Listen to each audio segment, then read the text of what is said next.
안녕하세요. 믿으신 가족 여러분, 오늘 하루도 하나님의 사랑이 여러분들을 지키시고 인도하시기를 간절히 기도합니다. 하나님의 사랑을 깊이 경험하시고 체험하시는 하루가 되시길 기도합니다.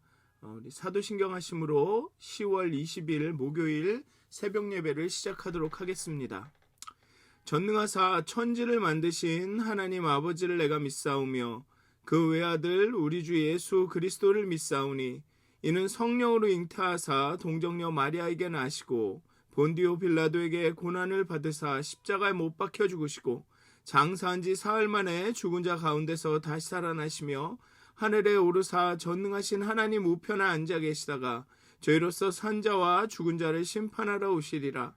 성령을 믿사오며 거룩한 공회와 성도가 서로 교통하는 것과 죄를 사하여 주시는 것과 몸이 다시 사는 것과 영원히 사는 것을 믿사옵나이다. 아멘. 찬송가 445장 함께 찬양하시겠습니다. 태산을 넘어 험곡에 가도 함께 찬양하시겠습니다. 찬송가 445장입니다.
아멘.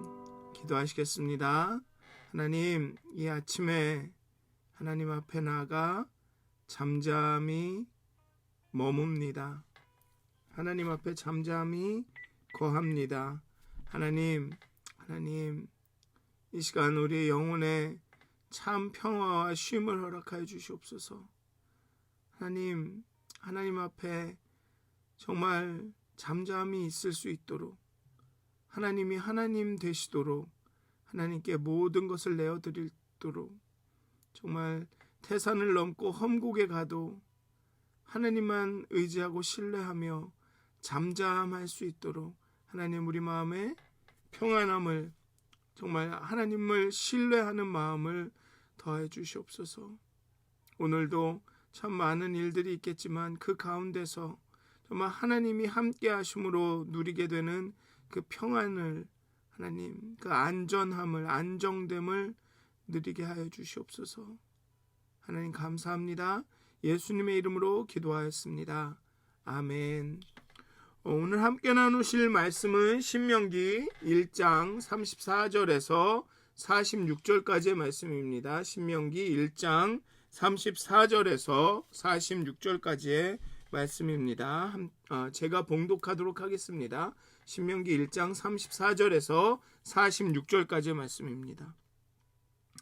여호와께서 너희의 말소리를 들으시고 노하사 맹세하여 이르시되 이 악한 세대 사람들 중에는 내가 그들의 조상에게 주기로 맹세한 좋은 땅을 볼 자가 하나도 없으리라. 오직 여분네의 아들 갈렙은 온전히 여호와께 순종하였은즉 그는 그것을 볼 것이요 그가 밟은 땅을 내가 그와 그의 자손에게 주리라 하시고 여호와께서 너희 때문에 내게도 진노하사 이르시되 너도 그리로 들어가지 못하리라. 내 앞에 서 있는 눈의 아들 여호수아는 그리로 들어갈 것이니 너는 그를 담대하게 하라. 그가 이스라엘에게 그 땅을 기업으로 차지하게 하리라.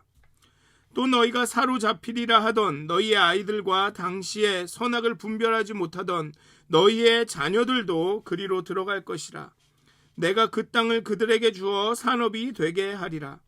너희는 방향을 돌려 홍해 길을 따라 광야로 들어갈지니라 하시매 너희가 대답하여 내게 이르기를 우리가 여호와께 범죄하여 싸우니 우리 하나님께서 우리에게 명령하신 대로 우리가 올라가서 싸우리이다 하고 너희가 각각 무기를 가지고 경솔히 산지로 올라가려 할 때 여호와께서 내게 이르시되 너는 그들에게 이르기를 너희는 올라가지 말라 싸우지도 말라 내가 너희 중에 있지 아니하니 너희가 대적에게 패할까 하노라 하시기로 내가 너희에게 말하였으나 너희가 듣지 아니하고 여호와의 명령을 거역하고 거리낌 없이 산지로 올라가매 그 산지에 거주하는 아모리 족속이 너희에게 마주 나와 벌떼같이 너희를 쫓아 세일산에서 쳐서 호르마까지 이른지라.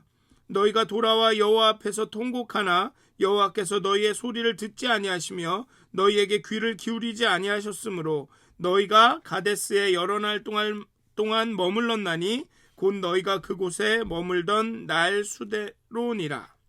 아멘.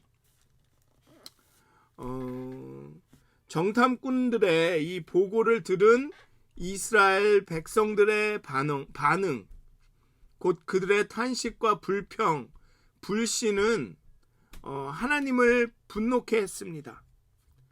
신명기의 간략한 보고와 달리 민수기 14장에는 그들이 느낀 공포감, 절망감, 그리고 집단적 반역의 과정이 매우 상세히 기록되어 있습니다. 정탐꾼들의 보고 대화는 사안이 시급했던 만큼 그들이 도착한 바로 그날 저녁과 밤중에 걸쳐 진행되었습니다. 그리고 보고를 들은 이스라엘 백성은 마음이 얼어붙어서 마음이 녹아서 두려워져서 밤새도록 대성통곡했습니다. 신명기에서는 이 과정을 자세히 다루지 않습니다. 아마도 이렇게 이 과정을 자세히 다루지 않는 이유가 이스라엘 백성의 불신과 불순종이 정탐꾼의 보고에 의해 좌우되는 것이 아니라 결국 이스라엘 안에 내재해 있는 하나님을 온전히 신뢰하지 않음 때문이라고 모세가 파악했기 때문이라고 생각이 듭니다. 결국은 정탐꾼이 어찌했든 이 이스라엘은 하나님의 말씀을 온전히 듣지 않고 하나님을 온전히 신뢰하지 않는다. 그도 이해할 수 있을 것 같습니다. 이스라엘은 전혀 요즘 말로 하면 신앙의 기반이 없죠. 400여 년간 그냥 하나님에 대해서는 듣기만 해온 사람들입니다. 하나님을 경험한 적이 없는 듣기만 한 사람들입니다. 그리고 하나님을 경험한 경우가 홍해에서 딱 한 번입니다. 그러다 보니 하나님이 능력이 있는 분이신 것은 알 수 있지만 자신들을 죽이기도 살리시기도 하는 분임을 알 수는 있지만 신뢰라는 하나님과의 깊은 관계가 아직 형성되지 않았다라고 말할 수도 있죠. 그러니까 능력이 있지만은 언제라도 우리를 죽일 수 있는 사람이다 라고 생각할 수도 있다라는 것입니다. 그래서 어쩌면 40여 년간의 광야를 통해서 하나님과 이스라엘 사이의 그 언약 관계가 좀 더 깊어지고 좀 더 확실해지기를 질 필요가 있었는지도 모르겠습니다. 어쨌든 모세는 이것이 단지 정탐꾼의 보고에 의해서 이 사람들이 영향을 받은 것이 아니라 이 사람들이 이 이스라엘이 본래 아직 하나님을 온전히 신뢰하지 못했다.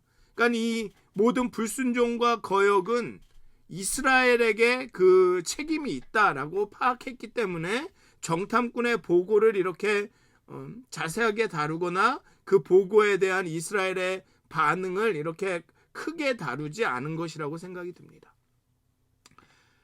모세의 입장에서는 정탐꾼들이 야 모두 올라가자 하나님이 주신 땅이다 라고 했다라도 그 올라가다가 그 땅의 거민의 크기와 그 도시의 견고함을 보고 어쩌면 돌아가자라고 했을지도 모른다라는 것이죠. 어쨌든 이스라엘 그들이 하나님을 거역하기로 하나님의 말씀에 불순종하기로 선택했다는 것입니다.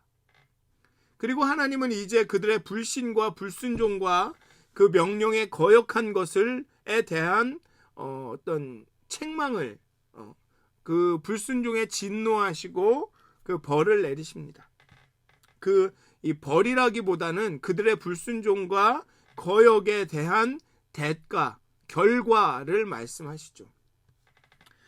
민수기를 보면 백성은 밤새 소리를 높이고 부르짖고 통곡을 하고 원망을 했습니다. 심지어 이집트 땅을 그리워하기 시작합니다.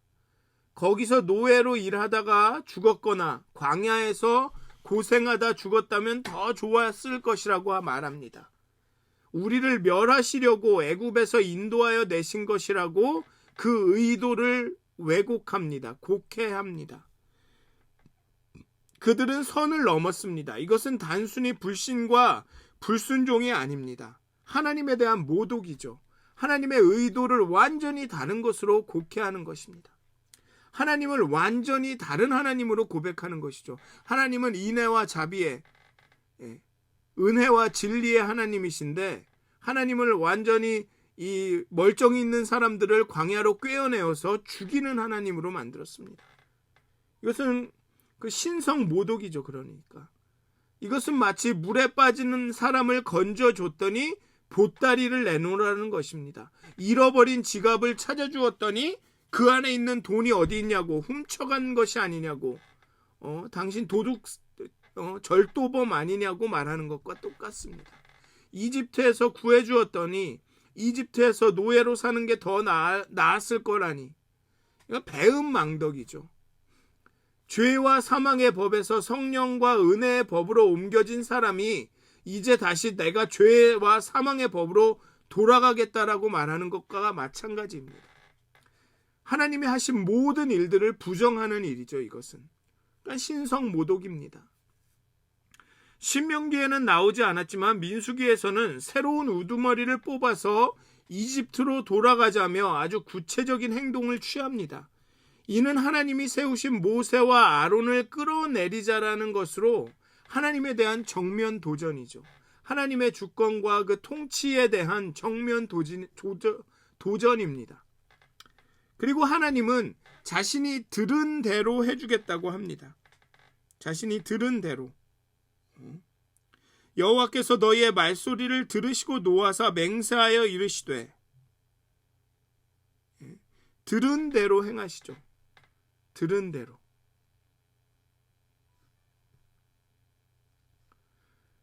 여호와께서 너의 말소리를 들으시고, 이스라엘은 하나님의 말을 듣지 않습니다. 너희에게 주었으니 올라가서 취하라, 두려워 말라, 주저하지 말라라는 하나님의 말씀을 듣지 않습니다. 하지만 하나님은 그 가운데서도 하나님은 그 하나님의 백성의 말을 들으십니다. 그리고 그들의 말대로 현 세대 사람들은 약속의 땅을 보지 못할 것이라고 합니다. 그들이 여기서 죽겠다, 죽는 게 낫다, 여기 올라가지 않겠다, 차라리 애굽으로 돌아가겠다 하니 현 세대 사람들은 약속의 땅을 보지 못할 것이라고 하나님이 말씀하십니다. 그리고 모세마저도 그 땅에 들어가지 못합니다. 모세는 백성의 불평 불만 때문에 자신도 그 땅에 들어가지 못한다고 여기 신명기에서는 말합니다. 하지만 민수기에서는 모세가 자신의 화를 이기지 못해서 하나님의 말씀을 불순종한 것이라고 말하죠.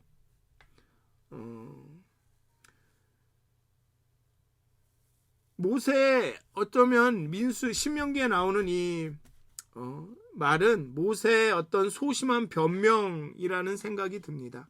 모세도 좀 속상했던 거죠. 너희들이 그렇게 불평불만만 안 하고 나를 이렇게 화나게 하지 않았더라면 좀 약간 핑계를 대는 그런 면도 있는 것 같습니다. 어쨌든 모세를 비롯한 이 1세대들은 그 땅을 밟지 못합니다. 그런데 여호수아와 갈렙, 그리고 그보다 더 어린 그 다음 세대들은 예외입니다. 그들은 여호와께 온전히, 특히 여호수아 갈렙은 여호와께 온전히 순종하였다고 말합니다. 그래서 약속의 땅을 보고 그 땅을 밟고 그 자손들이 그 땅을 유업으로 받을 것이라고 말씀하십니다. 여호수아 갈렙뿐만 아니라 그 더 어린 세대, 가나안 거주민에게 사로잡혀 죽고 노예가 될 것이라고 이 1세대들이 걱정하던 그 다음 세대가, 그 선악을 분별하지 못할 정도로 어리던 그 세대가 약속의 땅을 차지하고 기업으로 물려받을 것이라고 말합니다.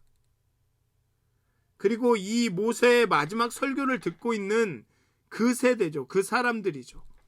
그 사람들은 이제 그 약속의 땅을 볼 것이라고 말합니다. 그러니까 다시 말하면 이게 모세는 1세대들이 잘못했다라고 말하고는 있지만 다음 세대 2세대들에게는 또 다른 하나님의 언약을 말해주는 것입니다. 너희 세대는 하나님께서 저 땅을 너희 세대에게는 주겠다고 약속하셨다. 1세대는 불순종과 거역했기 때문에 그 광야 가운데 40년을 방황하면서 그 약속의 땅을 보지 못하지만, 그래서 광야에서 다 죽었지만 너의 세대는 하나님께서 이 땅을 너희 세대에게는 주겠다고 약속하셨다 라면서 이 세대에게 희망을 주는 것입니다. 그러면서 1세대처럼 여기에서 너희들이 주저하거나 두려워해서는 안 된다라고 경고하고 있는 것이죠. 또 여기에서 보면 하나님은 비록 백성들이 자신의 말씀을 듣지 않는다 하더라도 그런 순간에도 백성들의 말소리에 귀를 기울입니다. 그리고 백성들이 자신의 말씀에 불순종하고 거역했을지라도 하나님의 언약을 끝까지 신실하게 성실하게 이행하십니다. 물론 그 언약이 이루어지는 데는 많은 시간이 걸리긴 했지만 너 내 말 안 들어? 내 말대로 행동 안 해? 그럼 언약 계약 있었던 거 없던 걸로 해 라고 하시지 않는다는 거죠. 하나님께서 우리에게 주신 약속은 반드시 이루어집니다. 반드시 이루어진다는 것이 우리의 시간대로, 우리의 뜻대로, 내가 원하는 대로 이루어진다는 뜻이 아니라 하나님께서 반드시 언제 시간이 얼마나 걸리든 그것을 이루신다라는 뜻이죠. 그렇게 40여 년이 흐른 후에 이제 하나님의 언약이 바로 이루어지기 직전에 있습니다. 이제 다음 세대가, 하나님께서 1세대에게는 주지 않겠지만 다음 세대에게는 주겠다. 다음 세대 때는 그 땅을 보리라. 그 땅을 유업을 받으리라 라고 약속한 그 언약이 이제 이루어지기 직전에 있습니다. 그리고 그것이 현실이 되는 것은 이제 이스라엘, 이 두 번째 여호수아와 갈렙에 의해서 인도되고 이끌어지고 있는 이 세대가 어떻게 행동하느냐에 달려 있습니다. 1세대처럼 두려워하고 걱정하고 물러나는가, 아니면 하나님의 말씀대로 올라가서 차지하는가, 이 땅이 하나님이 내게 주신 땅이다라고 그 땅을 차지하는가, 거기에 달려 있죠. 어쨌든 모세는 그 1세대들에게 하나님의 말씀에 거역하고 불순종한 1세대들에게 하나님의 말씀을 전합니다. 방향을 돌려 홍해길을 따라 광야로 들어가라 라고 명령하십니다. 하나님은 이스라엘들에게 방향을 돌려 홍해길을 따라 광야로 들어가라고 명령하십니다. 내가 언약을 파기했다라고 말하지 않습니다. 언약은 아직 살아있다. 이 세대들이 그 언약을 볼 것이다. 그러나 지금은 너희들이 길을 돌려서 광야로 들어가라고 명령하시죠. 이스라엘은 자복하는 듯 합니다. 회개하는 듯 합니다. 우리가 여호와께 범죄하였사오니 라고 말합니다. 그런데 이는 회개와 자복이 아닙니다. 뉘우치는 듯 하지만 이는 진정한 회개와 자복이 아닙니다. 너무나도 좋은 기회를 놓쳤음에 대한 안타까움과 아쉬움이죠. 내가 그 말을 듣고 하나님 말씀을 듣고 따라갈 걸. 안 그랬으면 그랬으면 저 땅을 차지하는 건데 광야로 또 돌아가라고. 아이고, 이건 안 된다. 그런 안타까움과 아쉬움입니다. 아차 싶은 거죠. 왜 이렇게 말할 수 있냐 하면 여전히 이스라엘은 하나님의 말씀을 듣지 않습니다. 하나님은 분명히 방향을 돌려 홍해길을 따라 광야로 들어가라고 명령하셨습니다. 말씀하셨습니다. 그런데 듣지 않습니다. 돌이키지 않습니다. 정말 이것이 회개라면, 그들이 정말로 자신들의 불순종과 거역함에 통회하고 자복했더라면, 하나님 내가 잘못했습니다. 뉘우쳤습니다. 하나님 우리가 범죄했습니다 라고 자복한 후에 하나님의 말씀을 듣고 광야로 들어갔어야 했습니다. 그런데 이들은 하나님께 범죄하였습니다라는 그 말한 후에 자신들이 하고 싶은 것을 합니다. 하나님의 말씀을 따르는 것이 아니라. 그런데 이들의 하나님께 범죄하였습니다라는 고백은 그저 하나님의 화를 누그러뜨리고 자신들이 얻고 싶은 것을 쉽게 얻을 수 있는 길을 쉽게 얻고자 하는 그런 술책에 불과합니다. 아이고, 하나님 화났구나. 아이고, 하나님 우리 범죄하였습니다. 아이고, 자꾸 그 다른 말씀 하지 마시고 원래 말씀하셨던 대로 하시죠. 그렇게 가겠습니다. 라고 말하는 것과 똑같습니다. 아이고, 알았습니다. 내가 잘못했으니까 처음 말씀하신 대로 이제 올라가서 싸우겠습니다. 됐죠? 프로블럼 없죠. No problem. 이렇게 말한 것이죠. 그런데 하나님은 분명하게 방향을 돌려 광야로 들어가라고 말씀하셨습니다. 또 이스라엘은 하나님의 말씀을 듣지 않습니다. 올라가지 말라, 싸우지 말라고 모세를 통해서 말씀하시지만 듣지 않습니다. 게다가 하나님은 내가 너희 중에 있지 않다라고 말씀하십니다. 왜? 자신의 말을 따르지 않는 거니까. 내가 그들과 함께 올라가는 것이 하나님의 뜻이 아닌데 어떻게 그들과 함께 거기에 올라갑니까? 이스라엘이 올라가서 승리하는 것도 패배하는 것도 결국은 하나님께 달려 있습니다. 하나님의 말씀을 듣느냐 안 듣느냐, 하나님이 함께 하느냐 안 하느냐에 달려 있습니다. 이 이스라엘 백성이 이게 기회다. 정탐꾼들의 보고를 들으니 이거 되겠다. 그러니 올라가자.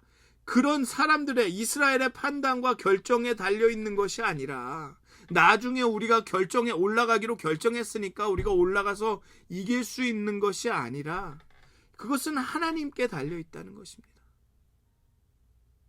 하나님이 함께 하심, 하나님의 말씀을 듣는 일에 달려 있다는 것입니다. 이스라엘의 군사력이 세고 병사들이 커서 승리하는 것도 아니고 이스라엘이 작고 약해서 승리 못하는 것도 아닙니다. 하나님이 함께 하시기 때문에 그렇습니다. 하나님이 함께 거하실 때는 싸우지 않고 하나님이 거하시지 않을 때는 싸우겠다고 합니다. 결국은 자신의 판단에 따라 모든 것을 다 하겠다는 것이죠. 어떤 경우는 하나님의 말씀을 듣지 않습니다. 어떤 경우든지 올라가든지 올라가지 않던지 이스라엘은 지금 절대로 하나님의 말씀을 듣고 있지 않습니다. 그러니 결과는 패배일 뿐입니다. 하나님의 말씀에 의지하지 않고 사람의 말이나 자신의 현실 인식에 의지하게 되면 항상 이런 결과가 나옵니다. 똑똑한 듯 하지만 정말 자신은 판단을 잘하고 사람들을 참 이렇게 잘해서 이런 결정을 하고 내가 이렇게 판단을 하고 이렇게 보고 이 사람을 떠보고 저 사람을 떠보고 이렇게 해가지고 이렇게 할 거야 라고 하지만 결국은 실패합니다. 하나님의 말씀을 의지하고 하나님이 시키신 대로 해야 승리하는 것입니다. 나는 현실 판단이 빠르기 때문에 나는 비즈니스적인 마인드가 투철하기 때문에 나는 어떤 변화에도 빠르게 적응한다라고 생각할 수 있습니다. 그렇지만 그런 행동이 어떨 경우에는 하나님의 말씀을 듣지 않는 것으로 생각될 수도 있습니다. 바보 이반이라는 이야기를 아시는지 모르겠습니다. 도스토옙스키가 쓴 짧은 소설인가요? 거기 보면은 바보 이반이 나옵니다. 그리고 바보 이반을 정말 괴롭히는 한국 잘 기억은 안 나지만 귀신이라고 했는지 괴물이라고 했는지 그런 괴물들이 나옵니다. 이 괴물들이 와서 바보 이반을 막 꿰입니다. 이런저런 얘기로 말라 하고 이렇게 해라 저렇게 해라 막 얘기를 합니다. 바보 이반을 속이고 넘어뜨리려 하고 바보 이반을 나쁜 길로 가게 하려고 막 합니다. 근데 바보 이반은 그들의 말을 듣지 않습니다. 그냥 자기의 길을 갑니다.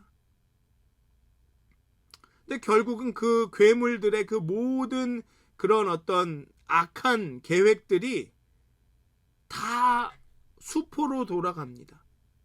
바보 이반은 그 사람들을 막 얘기를 듣고 이 사람이 날 속이려고 하는구나. 그러니까 난 요렇게 해야지. 요 현실에서는 이 사람들이 아무리 이렇게 말을 해도 난 요렇게 하는 게 낫겠어. 아니야, 이 사람들의 얘기를 들어서 요렇게 하는 이런 판단을 하지 않습니다. 그냥 정말 바보처럼 그냥 아무 반응하지 않고 그냥 자기의 길을 갑니다. 그러다 보니까 처음에는 속는 듯하고 손해보는 듯하지만 결국에는 그 모든 계획이 수포로 돌아가죠. 그렇습니다. 하나님의 길을 간다는 것은 하나님을 따른다라는 것은 바로 그런 것입니다. 바보 같아 보이지만 이 순간에는 내가 저 사람에게 속는 것 같지만 내가 손해보는 것 같지만 그렇게 하는 게 정말로 어리석고 정말로 상황 판단을 못하는 것 같지만 왜 그렇게 하는지 정말 모르겠지만 왜 그렇게 해? 그게 말이 돼? 왜 돈을 거기에다 낭비하지? 필요도 없는 걸 왜 하지? 하지만 하나님의 길을 따르는 길은 그것이 승리의 길입니다. 하나님이 말씀하신 대로 모든 사람과 가능한 한 화평 가운데 평화 가운데 가는 그 길이 하나님의 뜻을 듣고 하나님의 음성을 듣고 따르는 그 길이 승리의 길입니다. 무엇을 하고 안 하고가 중요한 것이 아닙니다. 올라가서 거기를 차지하고 안 차지하고가 중요한 게 아닙니다. 하나님의 말씀을 듣느냐 안 듣느냐 이것이 하나님이 원하시는 길이냐 아니냐가 중요한 것이죠. 내가 정말 이렇게 행하는 것을 하나님이 정말 기뻐하시느냐 안 하시느냐가 정말 중요한 것입니다. 하나님의 말씀에 귀를 기울이고 듣고 있으면 시간은 걸릴 수 있지만 항상 목표와 목적지에 도달하게 됩니다. 하나님의 선을 이루게 되는 것이죠. 하지만 아무리 우리가 예민하게 명민하게 그 상황 판단을 하고 그 유익을 결정하고 그 어떤 일에 그 타당성을 막 정하고 해서 한다 하더라도 하나님의 말씀에 귀 기울이지 않으면 하나님께서는 이 상황에 어떻게 하시길 원하시는가? 정말 이렇게 하는 것이 하나님의 원하시는 길인가? 그렇게 말씀에 귀 기울이는 것이 좀 느리게 보이고 답답해 보이고 이치에 닿지 않는 것 같아 보여도 그 길이 정말로 하나님이 이끄시는 길이라면 그 길을 통해 성공하고 승리하게 된다는 것입니다. 사랑하는 믿어 쓴 가족 여러분, 때로는 어리석게 보일지라도 하나님의 말씀에 귀 기울이시고 하나님의 명령에 순종하시는 길을 선택하셨으면 좋겠습니다. 성경에도 그러지 않습니까?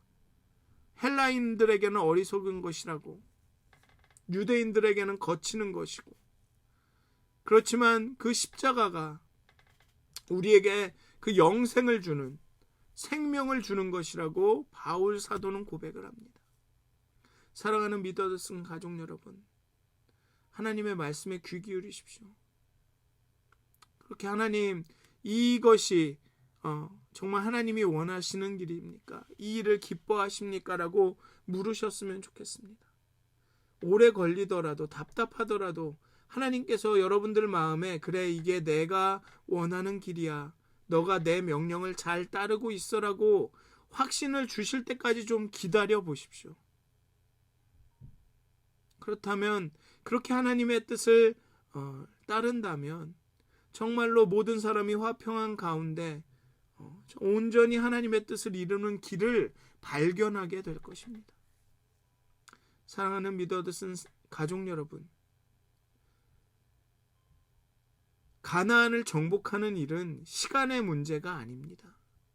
10 며칠 만에 가서 정복하느냐 40년 만에 가서 정복하느냐의 문제가 아닙니다. 하나님의 명령에 음성에 순종하느냐 안 순종하느냐의 문제입니다. 우리는 그렇게 얘기를 하겠죠. 야, 열흘 만에 정복할 걸 40년씩이나 걸렸어. 진짜 효과적이지 않아, 효율적이지 않아. 하지만 40년이 걸려도 하나님의 말씀에 순종해서 그 길을 따랐을 때 그것이 정말 승리고 이김이죠. 아마 대부분의 사람들은 여기 오늘의 본문의 이 이스라엘처럼 야, 지금이라도 올라가자, 이게 맞는 선택이다 라고 올라갔을 것입니다. 하지만 결국은 옳아 보이는 선택도, 그 당장은 옳아 보이는 선택도 하나님의 뜻이 아니었죠. 하나님은 돌아가라 했습니다. 오래 걸려도 돌아가라. 거기에는 다 이유가 있는 거죠. 그렇게 40여 년을 방황한 후에 제2세대가 다시 이 요단강 앞에, 그 약속의 땅 앞에 섰을 때 이 2세대는 1세대들과 전혀 다른 사람들이었습니다. 아무것도 바뀐 것이 없습니다. 가나안 거민은 여전히 크고 그들의 성읍은 여전히 견고하지만 이스라엘이 바뀌었죠. 그리고 이 이후에 이 2세대들은 그 가나안을 정복해 나갑니다. 40년이 걸렸지만 전혀 다른 이스라엘이 왔고 이제는 그 하나님의 언약을 쟁취해 나가죠. 40년의 그 지연이 전혀 아깝지 않은 전개가 펼쳐집니다. 사랑하는 믿어 쓴 가족 여러분, 하나님의 뜻을 따른다면, 하나님의 음성에 귀 기울인다면 돌아가는 것도 좋습니다. 돌아가는 것도, 시간이 오래 걸리는 것도 축복입니다. 사랑하는 믿어 쓴 가족 여러분, 좀 멈추어 서셔서 하나님의 뜻이 어디 있는지 하나님께 물으시는 그런 시간을 가지셨으면 좋겠습니다. 그렇게 하나님의 말씀을 듣고 하나님의 말씀에 순종하여서 하나님이 기뻐하시는, 하나님의 언약을 성취하시는 여러분들이 되시기를 축원드립니다. 기도하겠습니다. 하나님, 이스라엘은 여전히 하나님의 말씀을 듣지 않습니다. 여전히 하나님을 거역하고 하나님의 뜻에 불순종합니다. 왜냐하면 자기들이 맞고 자기들이 원하고 자기들이 보기에 쉬운 판단을, 쉬운 일들을, 쉬운 방법을 선택하려 하기 때문에 그렇습니다. 하나님의 말씀을 듣지 않는 것이 그들에게 패배가 되었죠. 하나님, 우리도 동일한 그 어리석음을 저지르지 않도록, 정말 우리 생각이, 우리의 판단이, 우리의 의도가 맞다라는 생각에 우리가 명민하고 똑똑하게 그렇게 움직이는 것 같지만 결국은 하나님의 말씀을 듣지 않는 그런 일을 행하지 않도록 하나님, 우리의 영혼을, 우리의 마음의 문을 열어주시옵소서. 정말 하나님의 뜻과 말씀의 음성에 귀 기울여서 그 뜻을 행할 수 있도록 하나님이 무엇을 기뻐하시는지, 하나님의 뜻이 어디에 있는지 우리를 알려주시옵소서. 하나님, 우리에게 말씀하여 주시옵소서. 하나님의 뜻이 분명치 않을 때는 좀 멈춰 설 수 있는, 어리석어 보이고 미련해 보이지만 좀 기다릴 줄 아는 그런 마음을 우리에게 허락하여 주시옵소서. 그리하여서 하나님이 함께 거하시게, 하나님과 함께 일할 수 있도록, 하나님 없이 올라가는 것이 아니라 하나님 함께 거하고 올라가고 동행할 수 있도록 하나님, 우리를 깨우쳐 주시옵소서. 우리를 깨닫게 하여 주시옵소서. 우리의 완악한 마음을 겸손케 하여 주시옵소서. 감사합니다. 예수님의 이름으로 기도하였습니다. 아멘. 하늘에 계신 우리 아버지여, 이름이 거룩히 여김을 받으시오며 나라에 임하옵시며 뜻이 하늘에서 이루어진 것 같이 땅에서도 이루어지이다. 오늘날 우리에게 일용할 양식을 주옵시고 우리가 우리에게 죄 지은 자를 사하여 준 것 같이 우리의 죄를 사하여 주옵시고 우리를 시험에 들게 하지 마옵시고 다만 악에서 구하옵소서. 나라와 권세와 영광이 아버지께 영원히 싸움나이다. 아멘. 오늘도 행복한 하루가 여러분들 가운데 하나님이 거하시는, 그래서 하나님의 뜻과 하나님의 그 음성에 귀 기울이고 그 뜻을 이루어드리는, 그 뜻을 따라가는 하루가 되시길 기도합니다.